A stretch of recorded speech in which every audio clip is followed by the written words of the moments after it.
नमस्कार दोस्तों। आज मैं लेकर आई हूँ डी अरुणा जी की एक पारिवारिक कहानी। अगर यह कहानी आपको अच्छी लगे तो प्लीज हमारा चैनल सब्सक्राइब करें।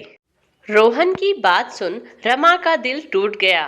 कैसी बातें कर रहे हो रोहन? मैं सिर्फ आपकी पत्नी ही नहीं, किसी की बेटी भी हूँ। मेरे माता पिता के पास और क्या है, सिर्फ उस मकान के सिवा। अपने जीते जी तुम्हारे नाम क्यों करे? उनका क्या होगा इस उम्र में, सोचा भी है? मैं वसीयत बना देने के लिए कह रहा हूँ। वे उसी मकान में रहेंगे, वहां से कहीं जाने की जरूरत नहीं। रोहन बोला, वह मकान तो वैसे भी उनके बाद तुम्हें ही मिलने वाला है। रमा, रमा के नाम या रोहन के नाम, बात तो एक ही है ना। फिर रोहन के नाम वसीयत बनाकर कागजात उसी को देने के लिए क्यों नहीं कह सकती अपने माता पिता से? सास कांता जी बोली, हाँ उनके बाद, फिर अभी से क्यों? रोहन और रमा का प्रेम विवाह था। रमा माता पिता की इकलौती संतान। रमा के पिता मनोहर जी के पास एक 2 मंजिला मकान थी, ऊपर किराए पर लगा दिया और खुद नीचे रहते थे।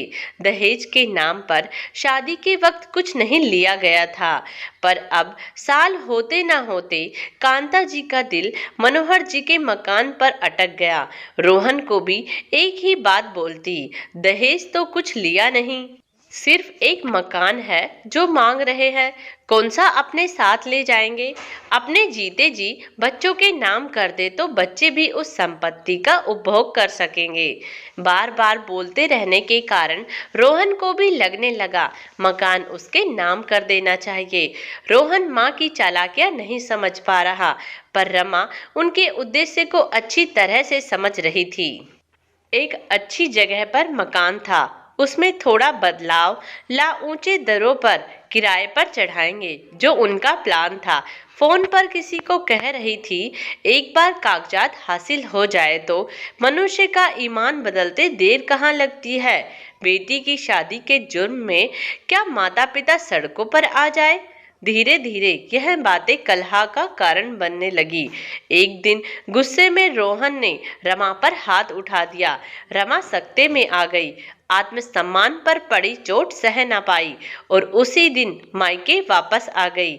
माता पिता सिर्फ इतना जानते थे कि दामाद जी ने बेटी पर हाथ उठाया। क्यों? कारण रमा कुछ ना बोली। एक दिन मनोहर जी खुद रोहन के घर चले गए, मामला क्या हुआ जानने। बेटी की जब तक शादी नहीं होती माता पिता के घर रहते कोई सवाल नहीं करता, पर ब्याह होने के बाद बेटी मेहमान की तरह आकर चली ना जाए तो सब सवाल करने लगते हैं, सवालिया नजरों से घूरने लगते हैं। अरे समधी जी, बात कुछ नहीं, छोटी सी बात थी।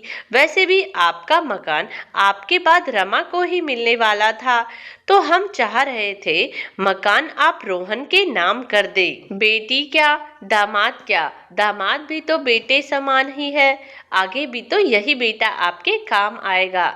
इसी बात पर नाराज हो गई और रोहन का हाथ उठ गया। बस नाराज हो चली गई। बताए किस घर में पति पत्नी के बीच ऐसी छोटी मोटी तकरार नहीं होती। बेटी की गलती को बहुत सफाई से छुपाती कांता जी बोली, गुस्से में एक बार हाथ उठ गया तो रमा ने आत्मसम्मान का प्रश्न बना लिया। एक बार हाथ उठा, दूसरी बार नहीं उठेगा, इस बात की क्या गारंटी है? बेटे को स्त्री की इज्जत करना सिखाने के बजाय आप उसका साथ दे रही है। जो पत्नी का सम्मान करना नहीं जानता, उससे क्या अपेक्षा की जा सकती है? मकान मेरा है, मेरी पत्नी के नाम, तो आपने रमा को क्यों मारा? यानी आप उस पर जोर जबरदस्ती दबाव डाल रहे थे मकान अपने नाम करवाने के लिए। रोहन अगर बेटे समान है तो रमा भी आपकी बेटी समान है। यही बेटी आपके बुढ़ापे का सहारा बनेगी और आपकी सेवा भी करेगी। पर आपने बहू को बेटी तो नहीं बनाया, पर दामाद को बेटा अवश्य बना दिया। वहां से उठ मनोहर जी आ गए।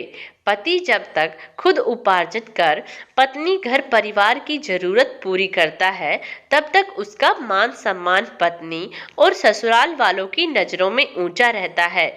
जहां ससुराल वाले के सामने हाथ फैलाए, वहीं उसकी इज्जत मिट्टी में मिल जाती है। पत्नी की नजरों में उसका सम्मान घट जाता है। तूने तो दहेज नाले मिसाल कायम की थी भाभी, और उनके परिवार में तेरा स्थान बहुत ऊंचा होगा। यह महाशय जो आज मिठाई बांट रहे हैं, दहेज के रूप में खूब लुट रहे भिखारी कहीं का।